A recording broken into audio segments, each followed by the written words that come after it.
Warahmatullahi wabarakatuh. Alhamdulillah wassalatu wassalamu ala Rasulillah wa ala alihi wa sahbihi wa man walah la haula wa la quwata illa billah. Bapak Ibu yang saya muliakan karena Allah Subhanahu wa taala, alhamdulillah kita telah hampir memasuki penghujung bulan Sya'ban 1441 Hijriah. Sya'ban ini bermakna kelompok-kelompok kabilah dulu yang kalau datang menjelang Ramadan akan mencari persediaan air yang banyak untuk ketika Ramadan memiliki persiapan yang cukup terhadap persediaan air ini. Tapi guru-guru kita mengingatkan bahwa knowledge is the water of our life. Air itu ilmu itu adalah air kehidupan. Karena itu sangat pantas sekali kita semakin memperbanyak sumber-sumber air ilmu bagi kita semuanya, sehingga ketika datang bulan Ramadan, karena Ramadan itu adalah syahrul jihad, bulan berprestasi, bulan paling produktif. Karena itu ketika kita produktif di atas ilmu, maka insya Allah Ramadan akan betul-betul melahirkan kebaikan bagi kita semuanya. Ya, karena itu jangan sia-siakan Ramadan Bapak Ibu. Jangan remehkan Ramadan Bapak Ibu. Karena Ramadan ini dia datang setahun sekali dan kita belum tentu bertemu dengan Ramadan di tahun depan. Ya, bersyukurlah kita kalau nanti datang bulan Ramadan itu. Ya. Karena itu bukan Ramadan itu yang menjadi persoalan, tapi apakah kita mempersiapkan diri dan keluarga kita untuk menyambut Ramadan dan mengisinya, sehingga sebagaimana namanya, mudah-mudahan juga membakar dosa-dosa kita, ya sebagaimana janji Nabi Shallallahu Alaihi Wasallam, al-jum'ah ilal jum'ah wa ramadhanu ila ramadhan mukaffiratu bainahunna majtunibatil kabair. Dia akan menghapuskan dosa dan kesalahan kita selama kita tidak lagi mengerjakan dosa-dosa besar. Dan dengan kehendak Allah Subhanahu wa taala, sampai di penghujung bulan Sya'ban ini Allah masih menguji kita dengan satu bentuk ujian, yaitu dihadirkannya epidemi global yang kita turut merasakannya, coronavirus disease 2019 ini, yang kalau kita lihat dalam Al-Quran surat Al-Baqarah ayat 155, ini apa yang Allah pernah katakan sepertinya kita rasakan hari ini seluruhnya. Ya. Allah katakan, a'udzubillahi minasyaitonirrajim, walanabluwannakum bisyai'im minal khawfi wal ju' wa naqsim minal amwali wal anfusi was samarat wa basyiris sabirin. Allah Subhanahu wa taala telah memberikan pelajarannya kepada kita sebelum kita menerima ujian seperti ini.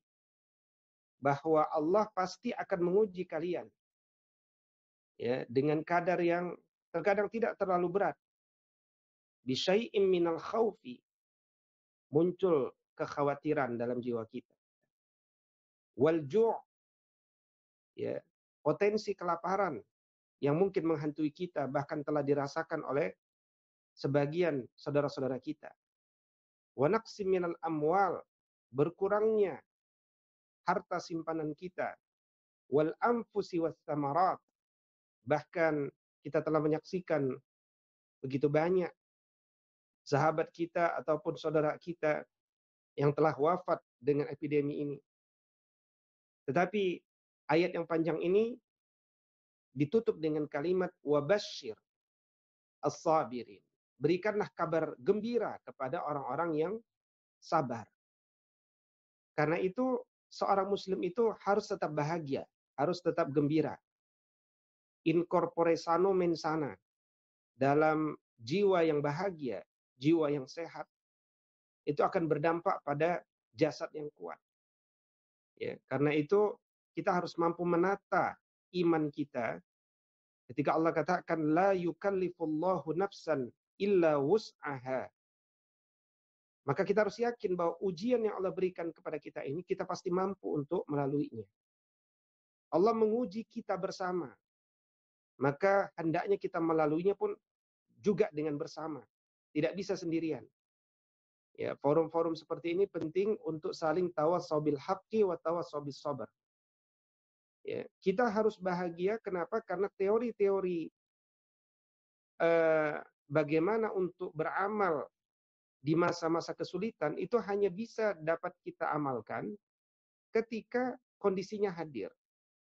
Termasuk ketika datangnya ujian seperti ini, kita jadi bisa mengamalkan kesabaran. Bagaimana bersabar ya, pada kondisi yang tepat, yang memang mengharuskan kita bersabar. Allah juga bukakan medan-medan kebaikan yang besar untuk kita. Ini saatnya kita untuk memperbanyak, memperhatikan saudara kita, menolong mereka, ya, berbagi. Dan menolong saudara kita itu perintahnya bukan saja di waktu lapang, tapi Allah katakan alladzina yunfiquna fis sarra'i wad dharra'i. Baik dalam kondisi lapang, juga dalam kondisi sempit. Karena membantu orang itu tidak ada hubungannya dengan kondisi kita. Ya. Bahkan bagi orang beriman itu semakin sempit kondisinya, hendaknya dia semakin senang untuk menolong orang. Ya. Karena karena Nabi menjelaskan, wallahu fi aunil abdi ma kana al-abdu fi auni akhihi. Dan Allah akan selalu menolong hambanya selama hambanya itu senantiasa menolong saudaranya. Jadi pintu-pintu kebaikan itu dibuka lebar. Persoalannya kita ingin memanfaatkannya atau tidak. Ya. Dan kita hendaknya bersabar dan bahagia. Kenapa? Karena ini kita jadi bisa mengamalkan istirja, menguatkan kembali konsepsi kita, inna lillahi wa inna ilaihi raji'un. Kita ini milik Allah dan kita pasti akan dikembalikan kepada Allah. Maka rangkaian-rangkaian cara kita mensikapi ujian Allah Subhanahu wa taala ini, mudah-mudahan Allah turunkan kepada kita apa yang memang dirindukan oleh kaum mukminin. Ulaika alaihim salawatum mir rabbihim wa rahmah wa ulaika humul muhtadun. Ya, salawat dari Allah, rahmatnya dan hidayahnya. Nah, karena itu Bapak Ibu, kita harusnya melihat segala sesuatu itu dalam kacamata kebahagiaan. Dan kebahagiaan itu ditambah oleh Allah Subhanahu wa taala lagi, yaitu dengan hadirnya bulan suci Ramadan. Nah, Bapak Ibu semuanya yang saya muliakan karena Allah Subhanahu wa taala, bagaimana cara kita melihat Ramadan? Ya, Ramadan ini ayatnya hanya ada di antara ayat 183 hingga 187, bahkan 188 Bapak Ibu. Ya. Allah Subhanahu wa taala ya firmankan dalam ayat-ayatnya ini, kita sedikit tadabburi ayat-ayatnya. Ya.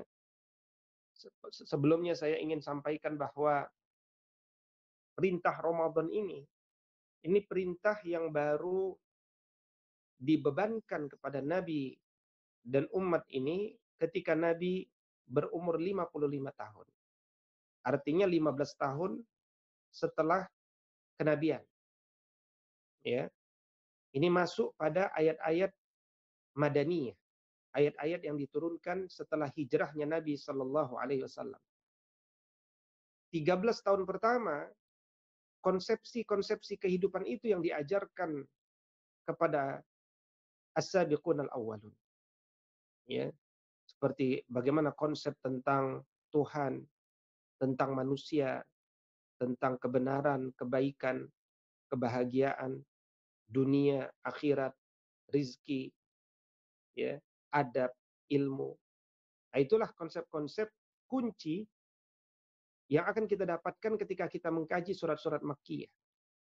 Sehingga orang itu betul-betul menjadi orang yang bahagia, orang yang tenang jiwanya, itmi'nan, orang yang self motivated, senantiasa bisa memotivasi dirinya, orang-orang yang berani, tidak takut kalah, tidak takut gagal, tidak takut tua, tidak takut mati, tidak takut hantu, ya, karena mereka punya Allah.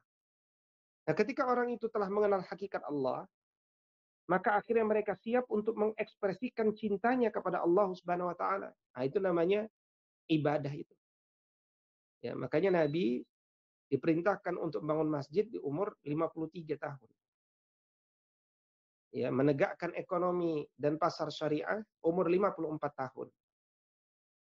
Ya, politik Islam umur 54 tahun. Ya, Ramadan ini umur 55 tahun. Perintah jihad umur 55 tahun. Ya, termasuk jihad terbesar pertama adalah perang Badar Al-Kubra. Bagaimana kaum muslimin di bulan Ramadan produktif. 313 orang yang sebenarnya tidak siap berjihad, dengan izin Allah mampu mengalahkan 1.000 orang yang penuh dengan perlengkapan perang.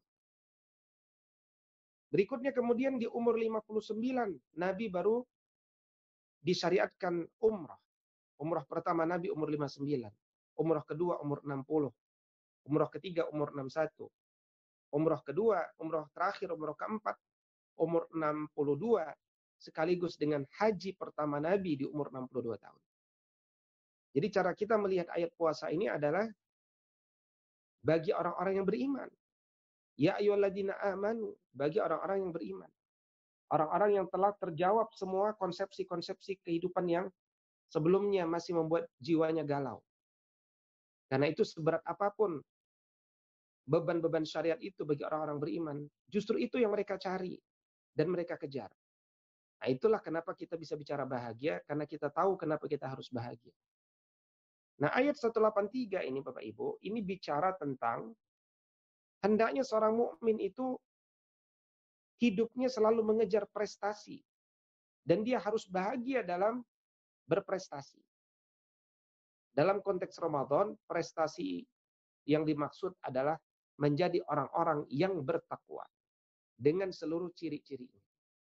Di target kita Bapak Ibu dengan Ramadan ini adalah bertambah ketakwaan kita. Nah, bagaimana kemudian prestasi bisa diraih? Prestasi tidak mungkin bisa diraih tanpa adanya kedisiplinan. Dalam konteks Ramadan, ya, kita diminta disiplin dalam berpuasa. Ayyamam ma'dudat. Hari-harinya pun dibatasi. 29 atau 30 hari. Jam hariannya pun dibatasi. Waktu subuh hingga waktu maghrib. Ya. Dan seterusnya dan seterusnya. Jadi kedisiplinan adalah awal daripada kesuksesan. Tidak disiplin, maka kita tidak akan sukses. Ya. Umat ini kalau tidak disiplin melewati ujian epidemi corona ini, maka kita bukan hanya menunggu sampai pasca lebaran, tapi mungkin bisa 22 bulan namanya kita berada di dalam rumah. Kalau kita tidak disiplin. Makanya kita harus bahagia melawan COVID ini. Bersama-sama, semangat. Dengan cara apa bentuknya? Mewujudkannya. Menghadirkan kedisiplinan. Ya, mengkampanyekan kedisiplinan. Karena sia-sia kita berada di dalam rumah ini, kalau masih banyak orang-orang yang tidak disiplin. Ya. Berikutnya Bapak Ibu, kita pun diajarkan bersama Al-Quran ini, adanya keringanan-keringanan. Ya, bukan mencari kemudahan, tetapi memang agama ini mudah. Kalau kita lagi sakit, atau kemudian kita sedang dalam perjalanan, maka kemudian dia bisa diganti puasa itu di hari yang lain. Tidak bisa dengan bayar fidyah Bapak Ibu. Ya, Bapak Ibu tidak mau puasa bulan ini, bulan Ramadan ini. Nggak bisa dengan hanya bayar fidyah. Bayar fidyah itu hanya bagi ibu menyusui, ibu yang hamil, ya, yang khawatir dengan keselamatan janinnya, dia bayar fidyah, tapi tetap dalam mazhab Syafi'i wajib untuk mengganti puasanya.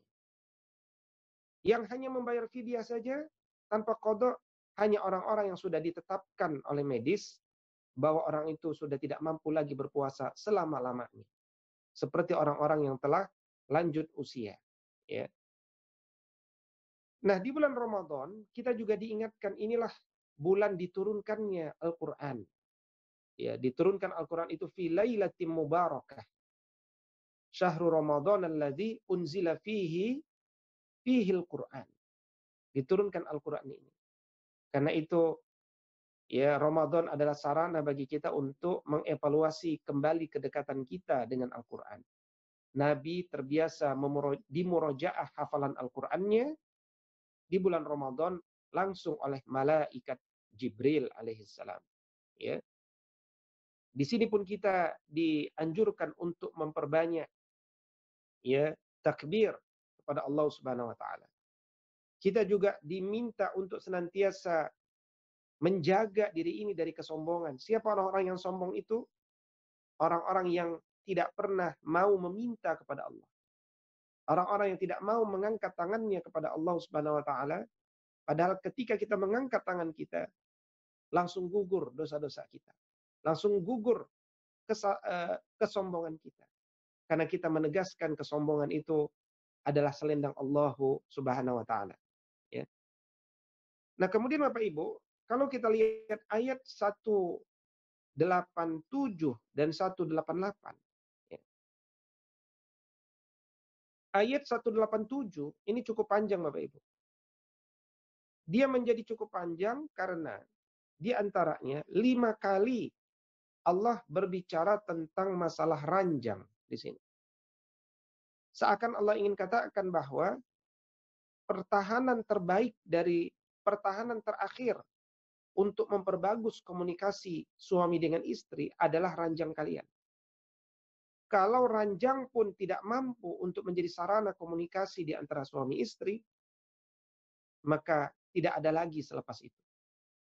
Karena itu Ramadan mengingatkan kepada kita untuk mengevaluasi sejauh mana komunikasi kita dengan pasangan hidup kita, ya, dalam mengarungi kehidupan yang tersisa ini. Tapi di sini juga kita belajar untuk kembali disiplin, ya, wa kulu washrabu hatta yatabayyana lakumul khaitul abyadu minal khaitil aswadi minal fajr. Di sini kita juga diberikan program yang namanya wa antum akifuna fil masajid, ya, i'tikaf itu adalah sunnah yang hendaknya tidak ditinggalkan. Nah, di ayat 188 penutup rubuk daripada rangkaian ayat ini, Allah Subhanahu wa taala seakan ingin mengingatkan kepada manusia, para alumnus Ramadan yang disebut bertakwa itu salah satunya adalah mereka ini bagus muamalahnya. Tidak pernah mau makan harta yang bukan miliknya. Ya, meskipun dia pasti bisa menguasai harta saudaranya itu karena dia punya akses kepada pengadilan yang hakim-hakimnya mungkin mau bekerja sama dengannya karena dia tahu itu adalah dosa. Ya. Dan karena tahu bahwa dosa itu tidak pantas dilakukan. Itulah ciri orang-orang bertakwa yang tidak mampu untuk melakukan dosa. Jadi secara umum Bapak Ibu, ada pelajaran dari rangkaian tadabbur singkat ayat-ayat Ramadan ini adalah pelajaran untuk mengejar prestasi dengan definisinya, pelajaran untuk bahagia menikmati kedisiplinan dalam hidup ini, dan pelajaran untuk menyempurnakan tahapan-tahapan menuju prestasi itu. Nah, itulah sebenarnya yang ingin saya sampaikan dalam ya materi ini, ya, yaitu bagaimana kemudian kita mampu mengambil pelajaran dari bulan Ramadan ini. Ya, minimal Bapak Ibu semuanya, ya, sebelum kita masuk kepada pelajaran yang dimaksud,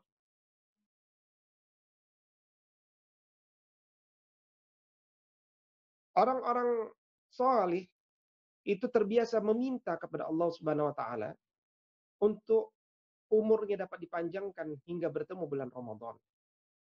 Ya.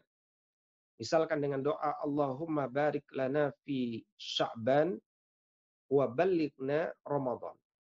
Sampaikan kami hingga datang bulan Ramadan. Banyak orang-orang yang telah mempersiapkan Ramadan ini bahkan 6 bulan sebelumnya. Pertanda mereka memang merindukan bulan Ramadan ini. Ya, merindukan dan menikmati Ramadan ini. Nah, kalau kita harus evaluasi bersama. Apakah kita sampai pada derajat menunggu, menanti, bahagia, bahkan menikmati melalui hari-hari itu. Ya. Banyak orang yang sujud syukur ketika doanya dikabulkan Allah bertemu dengan satu Ramadan itu. Dan Nabi pun mensyariatkan untuk membaca doa ketika dia melihat datangnya bulan itu dengan doa Allahu Akbar. Allah Maha Besar. Allahumma ya Allah ahillahu alaina.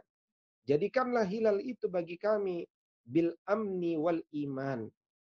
Ya, menambah keamanan jiwa kita, kami, dan menambah keimanan kami. Wassalamati wal Islam. Ya, memberikan keselamatan dan kebagusan agama Islam kami. Wat taufiq, dan membawa taufik.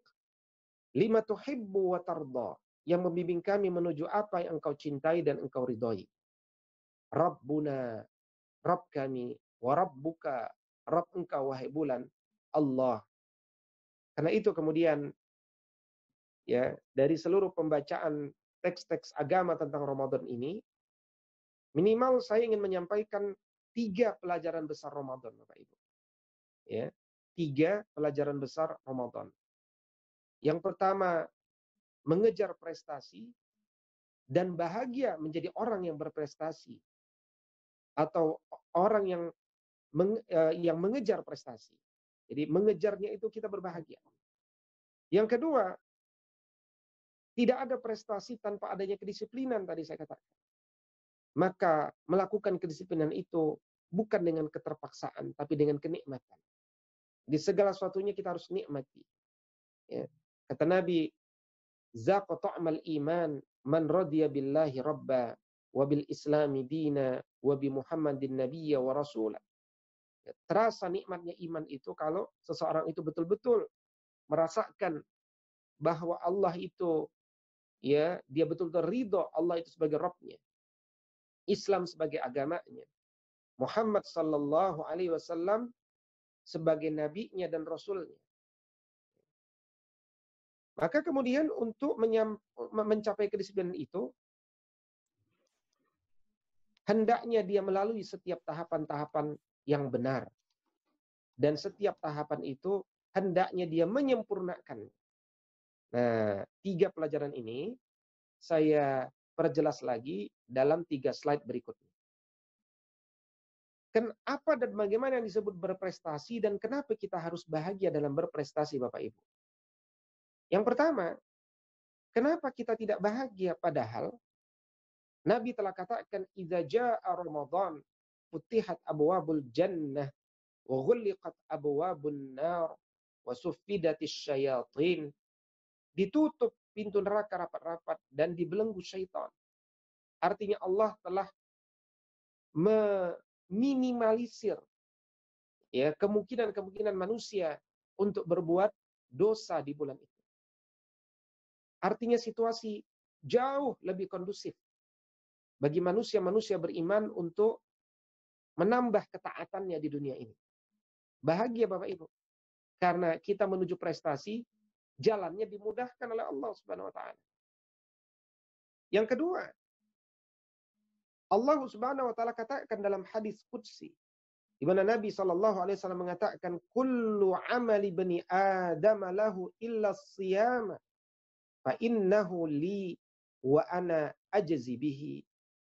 Semua amal kita ya, salat kita, zakat kita, haji kita, umroh kita, itu untuk kita.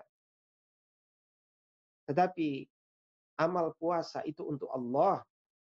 Dan Allah yang akan menjawabnya langsung. Maksudnya apa? Tidak ada amal yang betul-betul jernih kita persembahkan kepada Allah. Tidak ada unsur manusianya sama sekali. Karena yang tahu bahwa kita sedang beribadah dengan benar atau tidak, hanya diri kita dengan Allah adalah puasa. Karena itu spesial.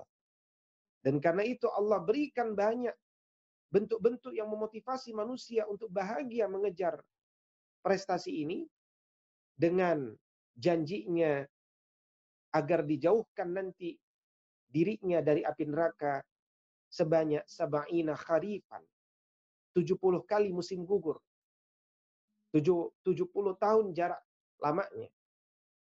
Satu kebaikan yang kita lakukan hari ini berbeda dengan satu kebaikan yang dilakukan di bulan Ramadan, Bapak Ibu. Ya, berpotensi dilipat gandakan 10 kali ila sab'ini ati dhi'fin, hingga 700 kali lipat, Bapak Ibu. Satu kebaikan yang kita lakukan di luar bulan Ramadan berpotensi dilipat gandakan hingga 700 kali lipat. Karena itu produktif. Ya, pilih amal-amal unggulan. Pilih amal-amal yang dampaknya besar bagi diri kita dan masyarakat di sekitar kita. Karena setiap amal yang dampaknya besar bagi masyarakat kita pasti juga berdampak besar bagi diri kita. Ya. Kemudian Allah pun menjanjikan khusus bagi orang-orang yang berpuasa. Faman kana min ahli siyam du'iya min babir rayyan. Dia akan nanti dipanggil, dimasukkan, dan kemudian ditutup kembali pintu itu dari pintu khusus yang namanya ar-rayyan. Dari kata arri, ya, hilangnya haus dahaga selama-lamanya kalau orang itu masuk dari pintu ar-rayyan. Mereka yang berpuasa di bulan Ramadan ini diberikan tiket untuk dapat meraih Lailatul Qadar. Bahagia. Malam 1000 bulan, 83 tahun beribadah siang dan malam. Ya, ini luar biasa. Ya. Karena lamanya umur kita, ibadahnya kita ya tidak akan sebanding dengan Lailatul Qadar ini. Dan tentu kebahagiaan yang paling besar itu di atas segalanya adalah bagaimana kata Nabi Shallallahu Alaihi Wasallam, wa idza laqiya rabbahu fariha bisawm. Nanti kalau kita ketemu dengan Allah Subhanahu Wa Taala, bahagia betul. Alhamdulillah. Dulu aku menikmati puasa. Puasa itu ternyata Masya Allah berkahnya luar biasa. Jadi satu kebahagiaan yang paling puncak, paling besar adalah ketika nanti kita bahagia dengan puasa kita saat bertemu Allah Subhanahu Wa Taala. Nah itu prestasi Bapak Ibu. Ya, banyak orang mungkin yang nanti tidak ketemu dengan Allah Subhanahu Wa Taala. Kullu man 'alaiha fan wa yabqa wajhu rabbika dzul jalali wal ikram. Semua yang di dunia ini fana. Ya, kecuali wajah Allah Subhanahu Wa Taala yang tersisa. Karena itulah hadiah yang terbaik. Nah, di slide yang kedua ini, saya ingin menguatkan konsep tadi tentang kedisiplinan. Ya, disiplin itu wajib. Disiplin itu adalah sesuatu yang inherent dalam ya jiwa-jiwa seorang yang beriman. Maka disiplin itu harus menjadi kenikmatan bagi kita. Sudah menjadi mendarah daging dengan kita. Nah, dalam konteks Ramadan, Ramadan pun mengingatkan kepada kita tentang konsep ini. Yaitu ketika engkau berpuasa, disiplinlah dalam masalah sahur. Disiplin sahur adalah sahur di akhir waktu, bukan di awal waktu. Ya, karena Nabi senang umatnya ini puasa dalam kondisi lebih kuat. Kalau dia lebih kuat, dia akan lebih produktif amal yang variatif sepanjang hari.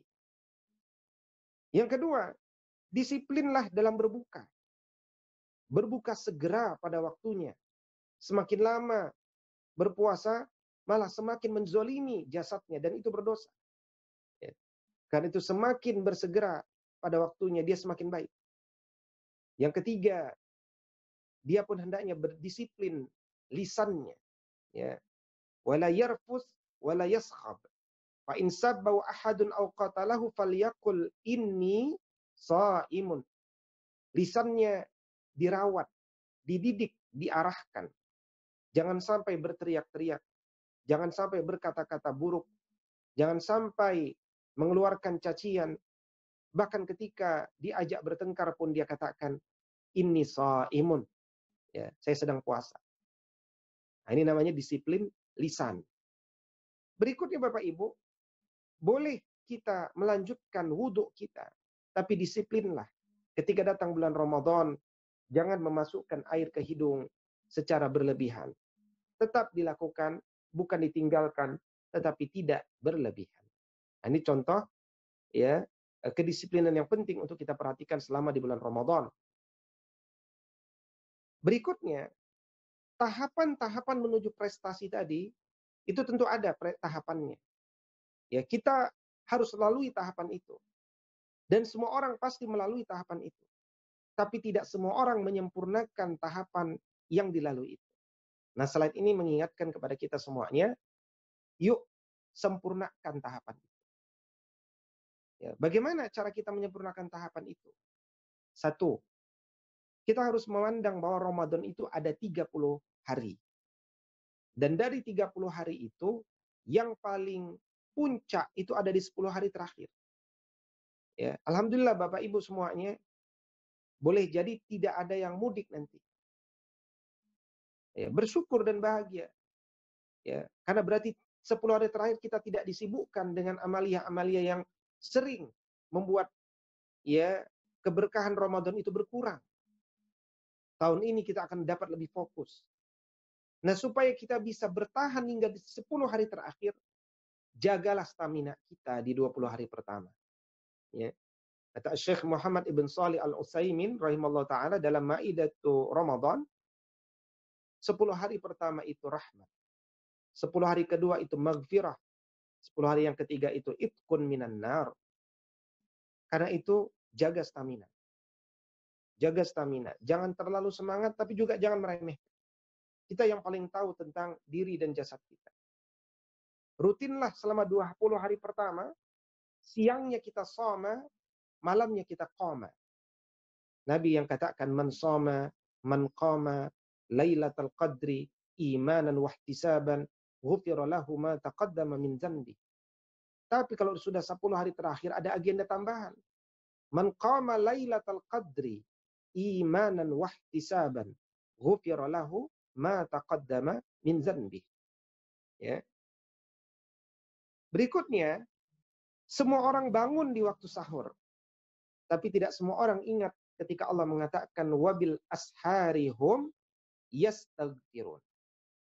Ya, hendaknya dia banyak istighfar di waktu sahur, di sepertiga akhir malam, di waktu yang ada waktu khusus di mana ketika engkau berdoa pasti dikabulkan Allah Subhanahu wa taala.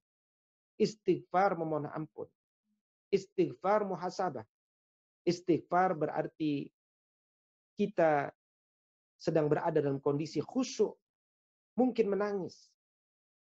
Dan Allah telah kondisikan keluarga-keluarga di seluruh dunia ini dengan waktu yang sangat nikmat di waktu sahur itu. Peran kita adalah memanfaatkan pengkondisian yang telah diberikan oleh Allah Subhanahu wa taala sehingga semakin mengkondisikan seluruh keluarga kita. Tapi Bapak Ibu, kalau kita putar televisi di waktu sahur ini, minimal iklannya saja telah membuat seisi rumah berubah dari yang tadinya memuliakan waktu sahur ini dengan istighfar, khusyuk, salat, dan seterusnya. Akhirnya sangat boleh jadi mereka menjadi tertawa di depan televisi. Menurut hemat kami ini mengubah pengkondisian Allah Subhanahu wa taala sehingga menjadi biasa lagi waktu sahur itu. Di substansi sahur itu ya, tasahharu fa inna fis sahuri barakah. Bukan saja berkah bagi pada jasad kita, tapi juga berkah bagi jiwa-jiwa seluruh rumah tangga kita. Ya, ketika kita mampu memanfaatkan waktu-waktu itu sebagaimana ya waktu itu diciptakan oleh Allah Subhanahu wa taala. Berikutnya yang kelima, ya, Nabi Shallallahu alaihi wasallam dan para sahabat, terkhusus Nabi Shallallahu alaihi wasallam ketika di luar bulan Ramadan punya standar kedermawanan yang tinggi. Ya.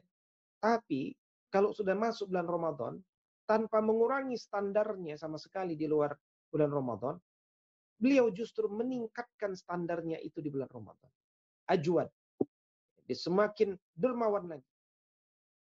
Ya, karena Nabi punya salah satu alasannya adalah dia ingin ketika malaikat Jibril memurojaah hafalan Qur'annya, dia juga sedang semakin bersemangat dalam kedermawanannya. Karena itu Bapak Ibu, bagi kita yang mencintai Nabi Shallallahu Alaihi Wasallam, manfaatkanlah Ramadan untuk memurojaah hafalan Quran kita, ya, dan memperbanyaklah kita berinfak di bulan itu. Mudah-mudahan hafalan kita semakin bertambah dengan mudah, dan mudah-mudahan kedermawanan kita di bulan Ramadan itu menjadi kebaikan yang terbaik bagi kita semuanya. Berikutnya yang keenam, tah kok kita buka puasa hanya dengan keluarga kita saja. Selesai. Tetapi, bukankah Nabi Shallallahu Alaihi Wasallam mengajarkan kepada kita terkopinya pahala orang yang berpuasa manakala dia mendapatkan bukaan dari kita. Karena itu Ramadan saatnya berbagi sebenarnya. Bukan saatnya jualan sebenarnya. Ya, kecuali kita membutuhkan, kita jualan. Tapi Ramadan saatnya berbagi. Ya, apalagi kalau posisi rumah kita strategis atau kita punya toko-toko yang strategis, letakkan sesuatu di pinggir jalan, tuliskan di sana. Ini bagianku, silahkan engkau dapat ambil, gratis. Ya. Ini contoh bagaimana kita menyempurnakan dalam tahapan itu. Berikutnya yang ketujuh, berbukalah dengan rutab atau tomar atau minimal air putih. Berbukalah dengan kurma basah, lembut bagi lambung. Atau kurma kering, atau air putih. Selesai. Itu syariat berbuka. Ya. Maksudnya bagaimana ini pelajarannya? 13 jam lambung itu berhenti bekerja. Minimal dia bekerja tidak terlalu berat. Ya. Jangan kemudian kita berikan dia beban tiba-tiba. Segala sesuatu yang tiba-tiba diberikan tentu dia tidak sehat. Ya. Karena itu banyak orang tidak sehat karena dia tidak mengikuti bimbingan agama ini. Berikanlah sign, tanda bahwa engkau akan makan cukup besar, ya, dibandingkan 13 jam sebelumnya itu. Karena itu berikan tanda supaya mereka bersiap-siap. Berikan air putih. Berikan rutop. Setelah itu selesai. Itu cukup sekali. Apalagi kurma itu luar biasa. Ya. Sudah cukup mengenyangkan kita bagi berbuka. Jadi tidak mahal berbukanya kaum muslimin itu. Ya. Kemudian dia melaksanakan sholat maghrib. Dia menunggu waktu sholat isya. Ya, kalau kita di rumah ini, ya ba'da isya lah kita boleh makan. Biasanya ba'da tarawih. Ya, tapi kalau kita di rumah ba'da isya kemudian kita makan. Dengan makanan yang juga tidak yang sesuai ya dengan kebutuhan kita. Ya, tidak terlalu berlebihan. Karena itu kita makan sebenarnya cuma 2 kali sehari. Ya kan? Cuma 2 kali sehari. Dompet kita harusnya ya berkurang pengeluarannya.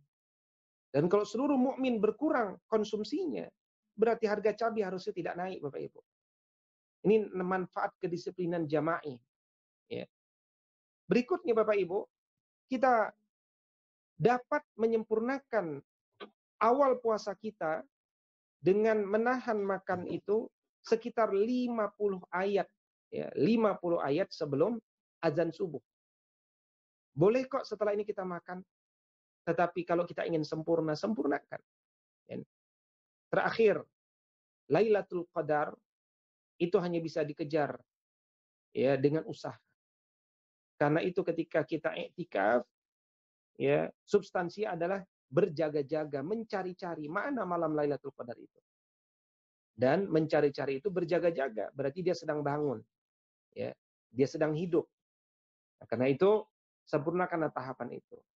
Nah, Bapak Ibu semuanya, saya kira itu ya beberapa poin-poin penting, prinsip yang dapat kami kumpulkan untuk membentuk satu di antara framework berpikir kita menyambut Ramadan. Mudah-mudahan bermanfaat. Aqulu qouli hadza wa astaghfirullah li wa lakum. Wallahu muwaffiq ila aqwamit thariq. Assalamu alaikum warahmatullahi wabarakatuh. Waalaikumsalam warahmatullahi wabarakatuh. Terima kasih kepada Ustadz Fido yang telah menyampaikan tausiah selamat hari Ramadan pagi ini, Bapak Ibu sekalian. Sekarang sudah menunjukkan waktu pukul 8:04. Masih ada waktu kurang lebih sekitar 15 menit untuk kita berdialog, bertanya jawab.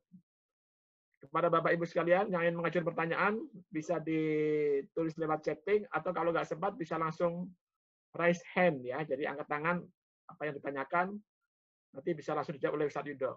Silakan. Halo? Ada yang mau bertanya, Bapak Ibu sekalian? Pak Hendra tuh, Pak Hendra, Pak. Pak Indra, mangga Pak Indra. Ya, Pak Indra dari G6.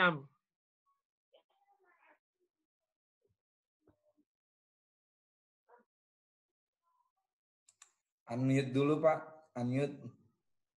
Oke. Di unmute sendiri bisa kok. Assalamualaikum warahmatullahi wabarakatuh. Ya, lanjut. Ustadz Wido bertanya, Ustadz. Silakan Ustaz Hendra Sogir. Dengar ya Pak Ajis? Ya, lanjut. Ya. Terkait dengan Lailatul Qadar, kemudian biasanya kita selalu beriktikaf di masjid. Jika himbauan pemerintah, dan na'udzubillah seandainya COVID-19 belum selesai, kemudian pemerintah menghimbau kita tetap di rumah, apakah kita bisa beriktikaf di rumah? Kemudian syarat untuk mendapatkan Lailatul Qadar dan iktikaf itu menjadi sah atau tidak? Terima kasih Ustadz. Assalamualaikum warahmatullahi wabarakatuh. Ya, demikian pertanyaan untuk Ustadz Wido terkait dengan iktikaf di rumah di tengah situasi corona ini. Monggo Ustadz, silakan bisa dijawab. Dan nanti juga ada beberapa pertanyaan yang ada di chatting ini, nanti bisa kita jawab satu persatu.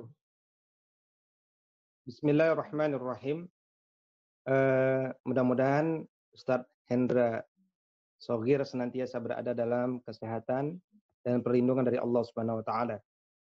Di grup ini ada Ustadz Salahuddin Al-Ayyubi yang juga sangat otoritatif dalam menjawab masalah ini. Ya, jadi mungkin nanti beliau akan mengkoreksi jawaban kami. Yang kami yakini adalah adanya hal-hal yang luar biasa dari Allah Subhanahu wa taala kepada orang-orang yang terbiasa melakukan sesuatu. Ya, kalau kita terbiasa sholat 2 rakaat sebelum subuh, dan suatu ketika kita tidak bisa melakukannya, ya, maka kita boleh mengqadha'nya ba'da subuh. Kalau kita terbiasa sholat qiyamul lail di waktu malam, ya, kemudian suatu ketika kita tidak bisa sholat malam karena uzur yang syar'i, maka kita bisa menggantinya dengan 12 rakaat di antara waktu subuh dan zuhur. Kalau kita tidak bisa membaca hizib kita di waktu sepertiga akhir malam itu dari Al-Qur'anul Karim, maka kalau kita membacanya di antara waktu subuh dan zuhur, Nabi menjanjikan kita akan tetap mendapatkan pahala yang sama dengan bacaan kita yang biasa dilakukan di waktu malam itu. Kalau kita terbiasa berjihad di jalan Allah Subhanahu wa taala, kata Nabi, kita turun ke lembah, kita naik ke bukit, tapi bersama kita ada orang yang tidak membersamai kita, namun dia tetap mendapatkan amalan jihad. Kenapa dia tidak bersama kita tapi dia mendapatkan amal jihad? Karena Allah yang memberikan uzur syar'i kepadanya sehingga mereka tidak bisa membersamai kita. Seandainya tidak, dia pasti sudah bersama kita. Inilah kemudian yang saya maksud dengan kebiasaan orang-orang soleh akan melahirkan hal-hal yang luar biasa dari Allah Subhanahu wa taala untuknya. Karena itu penting bagi kita menikmati nasihat daripada Nabi sallallahu alaihi wasallam kepada Abdullah ibni Abbas radhiyallahu taala anhu. Ihfazillaha yahfazka. Ihfazillaha tajidhu tujahak. Karena itu kita dari bait kita, dari rumah kita, tempat menginap kita ini, kita dituntut untuk dapat bergerak ke Baitullah untuk menjemput cahaya Allah fi buyutin azinallah an turfa'a wa yuzkara fiha ismuhu fiha an tuzkara fiha ismuhu, ya, di waktu pagi dan di waktu petang. Jadi rumah Allah Subhanahu wa taala itu adalah sumber cahaya Allah. Nah, ketika kemudian Allah menahan kita untuk tidak dapat memakmurkan rumah Allah Subhanahu wa taala itu, maka Allah mensyariatkan kita untuk memakmurkan rumah-rumah kita agar dijadikan rumah-rumah yang bercahaya di seluruh penjuru negeri hari ini. Yang membatasi kita ke rumah Allah Subhanahu wa taala adalah Allah Subhanahu wa taala.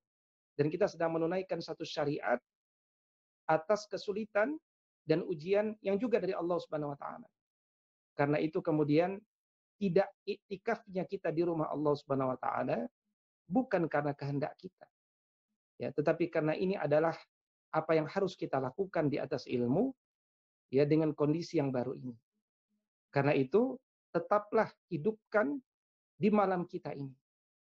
Nabi SAW idza dakhala al-'ashra, ketika sudah masuk 10 hari yang terakhir ini, dia aiqadha ahlahu wa saddal mi'dzar. Dia bangunkan keluarganya, ya, dan dia ikat, dia tidak melakukan aktivitas-aktivitas yang biasa dia lakukan, baik bersama istrinya ataupun dengan yang lainnya. Dan dia memperbanyak ibadah bersama keluarganya. Jadi kesolehan individunya didorong untuk melahirkan kesolehan sosial. Karena itu yang biasa kami lakukan atau yang kami rencanakan dalam hal ini adalah bagaimana mengkondisikan di 10 malam terakhir itu bersama keluarga kita, ya, istri kita dan anak-anak kita, untuk dapat menghidupkan malam-malam itu. Kalau kita tidak dapat melakukan yang sempurna, maka inilah yang paling maksimal bisa kita lakukan, gitu ya. Tentu saja jawaban ini berbeda dengan jawaban ketika di kondisi normal terdapat seorang ibu yang haid misalkan. Ketika biasanya dia bisa qiyamul lail, tapi hari ini dia tidak bisa qiyamul lail. Ya, tentu ini konteksnya berbeda. Ya. Konteksnya hari ini adalah, ya, betul-betul tidak ada yang bisa kita lakukan hari ini. Maka mudah-mudahan Allah Subhanahu wa taala tetap dapat, mudah-mudahan kita bermunajat kepada Allah, mudah-mudahan Allah memberikan pahalanya, pahala iktikaf itu, ya, meskipun kita hanya bisa menghidupkan dan menjadikan rumah-rumah kita sebagai masjid-masjid kecil, musola-musola kecil hari ini. Wallahu a'lam bishawab.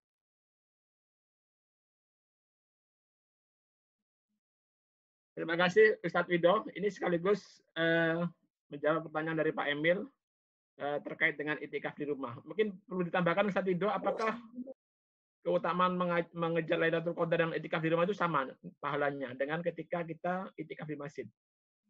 Iya, saya kira itu tadi jawabannya adalah sebagaimana dasar-dasar pemikiran yang tadi saya angkat di awal, ya, yang sehingga kemudian saya sering mengatakan bahwa hal-hal yang biasa dilakukan oleh orang-orang beriman itu insya Allah akan melahirkan, ya, hal-hal yang tidak biasa pada diri ini. Nah, karena itu kemudian kalau kita selalu menjaga Allah Subhanahu wa taala dikala kita mampu, ya, maka ketika kita tidak dimampukan Allah melakukan itu, ya, di antara keyakinan orang-orang beriman itu adalah Allah tetap mengalirkan pahala itu untuk kita semua. Karena itu tetap memotivasi, jangan sampai, ya, karena kondisi seperti ini kemudian seluruh rumah-rumah kaum beriman itu padam dari menjemput, ya, malam Lailatul Qadar itu. Justru ini saatnya kita belajar daripada kondisi ini. Jangan-jangan setelah setiap rumah, kalau dulu menghidupkan malam Lailatul Qadar itu hanya berpusat di masjid. Sekarang seakan Allah ingin mendidik kita untuk menghidupkan itu di semua rumah. Ya, sehingga ketika nanti Allah cabut lagi ujian ini, mudah-mudahan rumah Allah itu semakin lebih marak lagi daripada bulan-bulan sebelumnya. Nah, ini bagian daripada usaha kita untuk melakukan lompatan lebih besar lagi dalam konteks memakmurkan masjid pasca ujian ini. Terima kasih Terima Ya. kasih Ustaz. Ini menambahkan ada pertanyaan dari Bapak Priyo D20 Ya. soal Saya kodok baca juga. puasa. Apakah Pak harus Aziz juga ada selesai? di atas tuh. Ya, kodok puasa apakah harus selesai dalam tahun yang sama? Kalau tidak yakin sudah selesai, apakah kodoknya diakumulasikan di tahun depan? Baik, mau tanya terkait kodok puasa, apakah harus selesai dalam tahun yang sama? Ya, diupayakan dia selesai di tahun yang sama. Ya, kalau dia mampu. Tapi kalau dia menyengaja tidak menyelesaikannya di tahun yang sama, sebagian ulama menuliskan dalam karyanya bahwa atas dasar keremehannya itulah dia hendaknya membayar kafarah. Ya. Karena itu kemudian dia hendaknya membayar fidyah untuk membayar meremehkan dirinya itu dari menyelesaikan dengan segera. Ya. Tapi sebagian lagi mengatakan dia cukup beristighfar kepada Allah Subhanahu wa taala dan dia tetap wajib untuk melanjutkan qadanya. Baik qada puasa, qada salat, ya, jumlah rakaat mungkin dia meninggalkan 1000 rakaat selama ini sejak muda, dia cicil ulang. Ya, insyaallah itu dimudahkan oleh Allah Subhanahu wa taala. Dia bisa lanjutkan di tahun berikutnya. Oke. Itu dari untuk Pak Priyo. Baik, Bapak Ibu sekalian, kalau pertanyaan saya terkait dengan ini Ustaz, terkait dengan Ini ada Pak bagaimana Aziz ini bagaimana nih?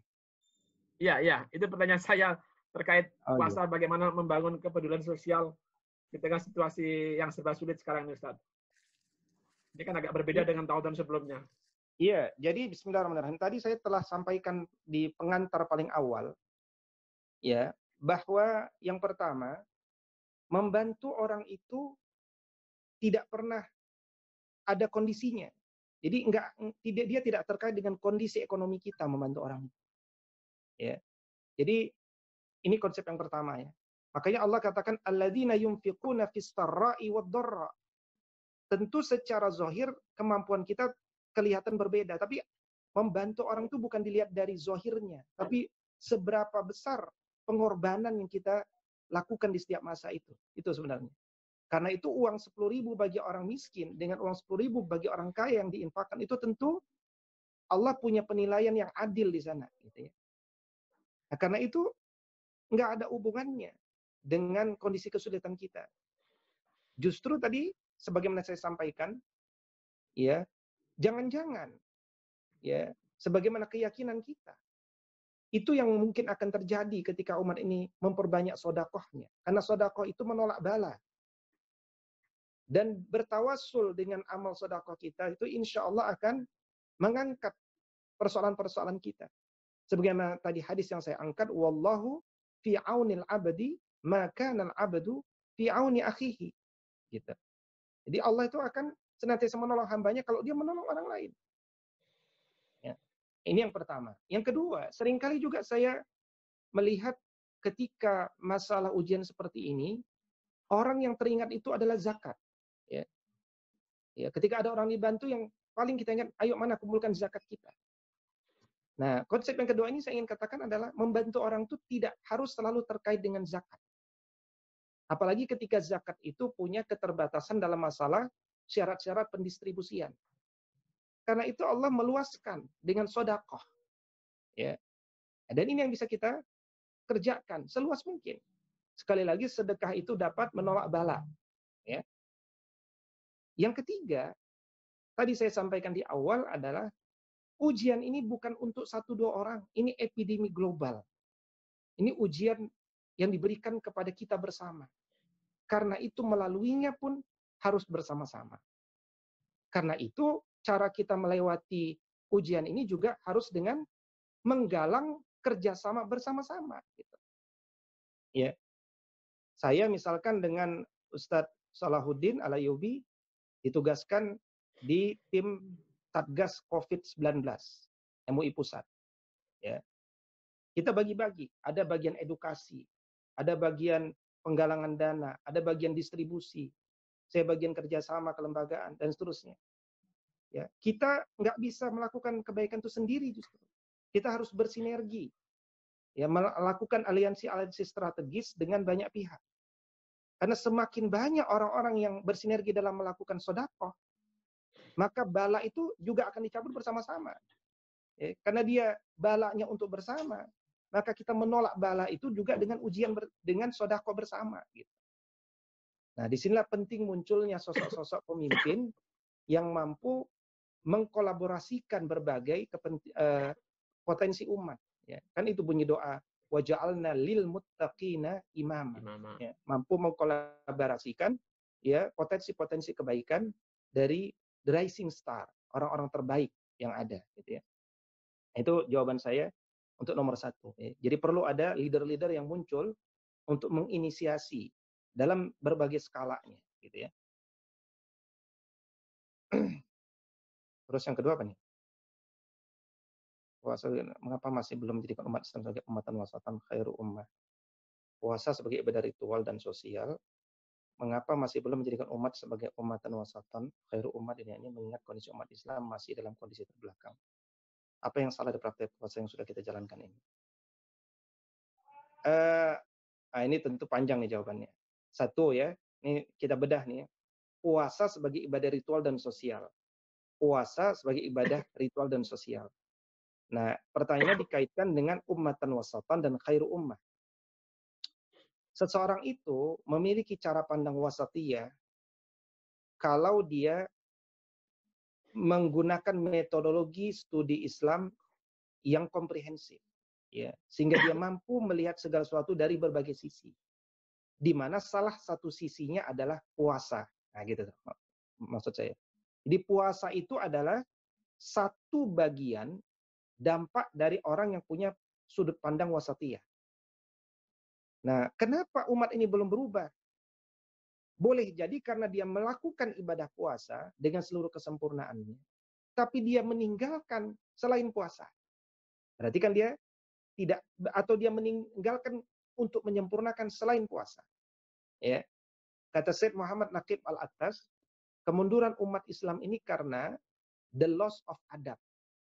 Jadi kalau kita ingin mengangkat kembali kondisi umat ini dari keterpurukan, bukan hanya di level global bahkan ya, karena sejak abad ke-17, sejak Renaissance, sejak abad 18, sejak revolusi industri, peradaban dunia itu berpindah dari peradaban kepindahan sains Islam kepada kepindahan sains Barat. Ya, dan itu biasa saja. Watilkal ayyamu nudawiluha bainan nas. Persoalannya kan sebenarnya adalah ketika kita berada dalam kondisi terpuruk, apa yang kita lakukan? Itu persoalannya. Ya, jadi umat Islam itu biasa saja. Dalam kondisi menang ada syariatnya, dalam kondisi kalah juga ada syariatnya. Ya, karena itu yang kita lakukan dimulai dari mana? Tidak lahir peradaban itu. Ini kalau saya mau sedikit panjangkan lagi. Tidak lahir peradaban itu sebelum kita terbiasa menyempurnakan adab-adab kecil. Al-Imam Al-Jazairi katakan, jangan engkau tinggi-tinggi bicara peradaban sebelum engkau terbiasa menegakkan setiap huruf dalam Al-Quran. Bayangkan tuh, bagaimana adab kita terhadap sumber ilmu itu sendiri berawal dari menyempurnakan setiap hurufnya. Ketika kita tilawah Al-Quran, ya, atau istilah kita kalau di bulan Ramadan tadarus Al-Quran, bukan sekedar tilawah lafaznya, tapi tilawah maknanya. Orang itu tidak disebut sahibul Quran meskipun dia hafal Al-Quran, ya, karena dia tidak memahami kandungannya dan dia tidak beramal dengannya. Tapi sudah cukup orang itu disebut sahibul Quran meskipun dia tidak hafal Al-Quran, tetapi dia memahami kandungannya dan beramal di atas kefahamannya. Karena itu Al-Quran itu hadir wajib untuk ditadabburi dan ditadzakuri. Perintahnya ada dalam Quran surat Shad, surat 38 ayat ke-29. Ketika Allah katakan kitabun anzalnahu ilaika mubarakul liyadabbaru ayatihi waliyatazakkara ulul albab. Nah, karena itu tentu dikaji lebih panjang lagi ya. Konsep dasar adalah kembangkan kebiasaan mencintai adab. Ya. Karena itu ayat Quran surat 31 ayat 16. Nasihat Luqman kepada anaknya itu kan, wahai anakku tercinta, ya, perbuatan baik sebesar biji sawi sekalipun jangan engkau remehkan ya nak. Itu besar di hadapan Allah Subhanahu wa taala. Orang-orang yang terbiasa menyempurnakan adab-adab yang kecil, maka itulah modal untuk berbicara adab-adab yang besar hingga lahir tamadun, peradaban yang dibesarkan oleh kerjasama orang-orang yang merasa atau sudah merasa telah hadir dalam dirinya perasaan berhutang kepada Allah Subhanahu wa taala. Allah yang punya satu asma'nya, satu daripada asma'nya di dalam Sahih Al-Bukhari, Ad-Dayyan, ya, yaitu zat yang yang memberikan hutang kepada kita semuanya ini. Nah, ini kira-kira. Jadi bagaimana cara kita mengembalikan umat ini supaya menang? Kondisikan umat ini supaya mencintai adab, senang berpikir, ya, sehingga dia mengejar sosok ulil albab. Nah, bangun komunitas kecil, besar, bertambah besar, ya. Maka rombongan besar Ahlus Sunnah wal Jamaah ini insya Allah akan punya sebab-sebab dan syarat-syarat mutlak untuk dapat membalik kondisi ini. Ya. Itu saya kira jawaban singkatnya. Wallahu a'lam. Selanjutnya Ustadz, itu ada pertanyaan dari Pak Andra dengan Pak Robito terkait dengan sholat id di rumah dan taraweh online. Mungkin bisa dijelaskan dari sisi fikihnya seperti apa? Yang mana nih taraweh online? Itu dari Pak Robito, taraweh online. Dan Pak Andra terkait pendapat di rumah jamaah tarawih online. Gimana tarawih online ini ya? Bisa dijelaskan teknisnya. Oh, imam berada di tempat yang lebih dekat dengan kiblat. Imam berada di tempat yang lebih dekat dengan kiblat. Makmum tidak boleh di depan imam. Apakah tak lebih baik salat tarawih sendiri atau berjamaah di rumah? Atau mungkin ini sebenarnya saya tidak mengerti nih pertanyaan yang awal. Tetapi saya hanya ingin menjelaskan begini ya Bapak Ibu semuanya. Nabi Shallallahu Alaihi Wasallam itu sendiri ya qiyam menjadi imam itu dalam satu riwayat kan 3 hari ya. Selebihnya Nabi mengerjakan sendiri. Jadi konsep qiyam ini adalah konsep qiyam ma'al Quran sebenarnya. Kalau kita lihat qiyamnya Nabi itu yaitu menikmati berdiri sambil mentadaburi hafalan-hafalan Al-Quran kita. Itu yang dilakukan oleh Nabi SAW. Jadi qiyam itu substansi adalah menikmati kebersamaan kita dengan Allah Subhanahu wa taala. Ya, hanya saja memang di masa Umar Ibn Khattab sudah banyak yang membiasakan terus berjamaah dan seterusnya. Ya, tetapi dalam kondisi seperti ini, ya saya kira ya lebih afdol bagi kita semuanya untuk membangun kekhusyuan itu. Jadi khusyuk itu kan offline sebenarnya. Ya, ngaji itu yang berkah itu kan offline. Ya, ada tatap muka, itu keberkahan itu di sana. Kuliah online itu sebenarnya berkurang keberkahannya. Ya. Karena yang namanya mengaji itu bukan sekedar transfer knowledge, bukan sekedar transfer ilmu, tetapi juga transfer keberkahannya, transfer adabnya, itu yang biasa hilang. Ya. Nah, karena itu kemudian tetap yang namanya offline itu kami yakini lebih berkah. Ya, kalau dicari dalil pembolehannya tentu bisa dicari. Ya. Misalkan ya dalam mazhab Syafi'i, ulama mengatakan kalau kita sholat di masjid, imamnya masih kelihatan, ya, kemudian kita ikut jamaah, selama imam yang masih kelihatan, kita tahu gerak-geraknya, ya, kita sholat jamaah itu masih sah, silakan dilakukan. Nah ini kan antum masih bisa akhirnya mencari celahnya kan. Nah tetapi tentu ya lagi-lagi kami meyakini yang namanya offline itu lebih berkah insya Allah, karena dia lebih zohir, lebih kelihatan. Demikian kira-kira. Wallahu a'lam. Berikutnya Ustadz, itu ada pertanyaan tambahan dari Pak Seno. Karena ditiadakan sholat id, maka bagaimana dengan batas akhir penyerahan zakat fitrah? Tentu saja dikembalikan dengan keumuman. Ya. Jadi keumuman, misalkan jam 7, sebelum jam 7. Ya. Jadi kita kembalikan pada keumuman. Ya. Jadi hukum itu nanti dikembalikan kepada keumumannya. Ya. Kepada kebiasaan. Ya. Kebiasaan yang berjalan. Demikian. Kalau yang sholat tarawih, sholat Idul Fitri, Pak Ustadz? Kenapa itu? Bisakah kita lakukan di rumah misalnya? Kemudian untuk sholat Idul Fitri nanti kita akan menunggu ya dari Wakil Sekretaris MUI Pusat Ustadz Salahuddin Al-Ayyubi yang akan menginisiasi komisi fatwa untuk mengeluarkan fatwanya dalam masalah ini. Karena ini kan terus terang masalah yang baru ya. Jadi nanti 20 ormas Islam dengan seluruh pakarnya kita berkumpul untuk mengkaji masalah ini, karena ini fatwa untuk seluruh bangsa. Ya. Karena itu dia tidak bisa difatwakan oleh satu orang, dia harus difatwakan oleh seluruh orang-orang faqih di bangsa ini, dan nanti kita akan tunggu jawaban yang paling sesuai. Ya. Kita sami'na wa ata'na dengan jawaban dari Komisi Fatwa Majelis Ulama Indonesia Pusat. Tapi kalau secara syariah, dia bisa sendirian tanpa khutbah atau ada minimal jamaah yang disyariatkan, Pak Ustaz? Syariat sholat id itu adalah di lapangan, beramai-ramai. Ya, yang haid maupun yang nifas dia tetap keluar. Ada syariat berjalan dan ramai. Tapi kan semuanya nggak bisa dilakukan itu. Ya. Jadi syariatnya lengkap tuh kesempurnaannya. Jalan dari arah yang berbeda, ya, dan seterusnya. Ada khutbah juga, itu bagian daripada kesempurnaan bagi yang waktunya sempat. Ya, kalau dia nggak mau ikut khutbah, ya silahkan, dan seterusnya.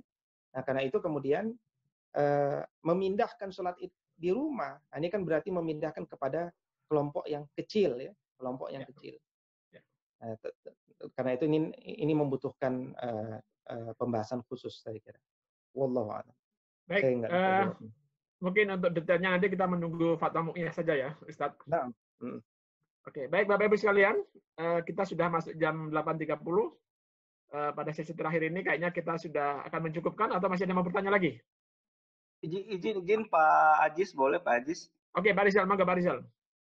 Begini Pak, Assalamualaikum warahmatullahi wabarakatuh. Waalaikumsalam. Dan rekan-rekan di Orchid.